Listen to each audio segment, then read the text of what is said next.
दोस्तों, आज भी हमारे मन में यही सवाल आता है कि क्या हस्तिनापुर हकीकत का शहर था? क्या महाभारत एक परमाणु युद्ध था? क्या द्रोणाचार्य क्वांटम क्रिया का उपयोग करते थे? या फिर क्या प्राचीन भारत में परमाणु ऊर्जा का उपयोग होता था?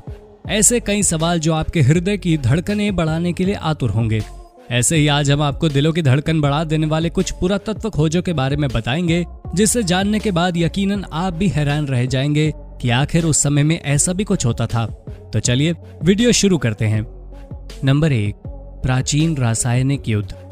पुरातत्वविद रॉबर्ट ड्यू मिस्लिन ड्यू बुइसन को कुछ सुरंग युद्ध का पता चला जो शहर के नीचे खोदा गया था, क्योंकि वो 1933 में एक प्राचीन रोमन और फारसी युद्ध क्षेत्र के खंडहरों के नीचे खोज कर रहे थे।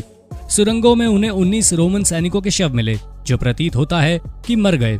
किसी चीज से बुरी तरह बचने की कोशिश करना और एक फारसी सैनिक का शव उसकी छाती से पकड़ना।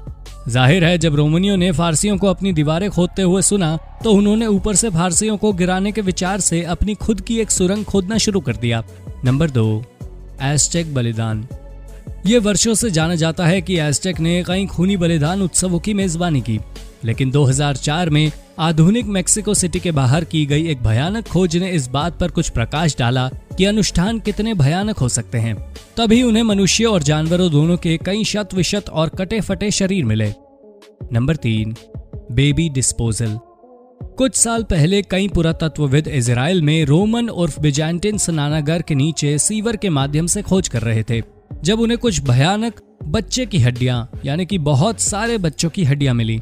कारण अभी भी अज्ञात है। ऊपर स्नानागार में किसी ने सैकड़ों बच्चों को नीचे सीवर में निपटाने के लिए मजबूर महसूस किया। नंबर 4, डिक्वेस क्षेत्र। माना जाता है कि कोस्टा रिका के पत्थर के गोले के रूप में भी जाना जाता है। डिक्वेस क्षेत्रों को सहस्त्रवादी के मोड़ के आसपास उकेरा गया माना जाता है। कई अटकलें क्षेत्रों को घेरती हैं और उनका क्या उपयोग किया जा सकता है, लेकिन अब तक कोई भी पूरी तरह से निश्चित नहीं है कि अजीब क्षेत्रों को किस लिए बनाया गया है। Number 5, Rosetta stone. Rosetta stone पुरातत्व की अब तक की सबसे बड़ी खोजों में से एक रहा है। 1799 में एक फ्रांसीसी सैनिक द्वारा मिस्र की रेत के माध्यम से खोजा गया। पत्थर मिस्र के चित्रलिपि की आधुनिक समझ के लिए प्राथमिक स्रोत के रूप में कार्य करता है। यह वास्तव में एक बड़े पत्थर का टुकड़ा है जिसमें लगभग 200 ईसा पूर्व किंग टॉलेमी द्वारा जारी एक फरमान शामिल था। डिक्री 3 भाषाओं में अंकित है: मिस्र की चित्रलिपि, डेमेटिक लिपि और प्राचीन ग्रीक। नंबर 6, टेराकोटा सेना। विशाल टेराकोटा सेना को चीन के पहले सम्राट किन शी हुआंग के साथ दफनाया गया था। जाहिर है, सैनिकों का इरादा बाद के जीवन में सम्राट की रक्षा करना था। नंबर 7, चीखती हुई मम्मियां। हर बार पुरातत्वविदों को मम्मियों की खोज होती है जो लगता है कि वास्तव में उनकी मृत्यु पर चिल्ला रही है, शायद किसी प्रकार की अनुष्ठान यातना के कारण। यहाँ दिखाया गया एक अननोन मैन ई है जिसे 1886 में गैस्टन मास्परो ने पाया था। आधुनिक दफन के विपरीत मिस्रवासियों ने इस तथ्य पर ध्यान नहीं दिया कि यदि आप ठुड्डी को खोपड़ी से नहीं बांधते हैं तो ये एक स्थायी भयानक चीख में खुल जाएगा।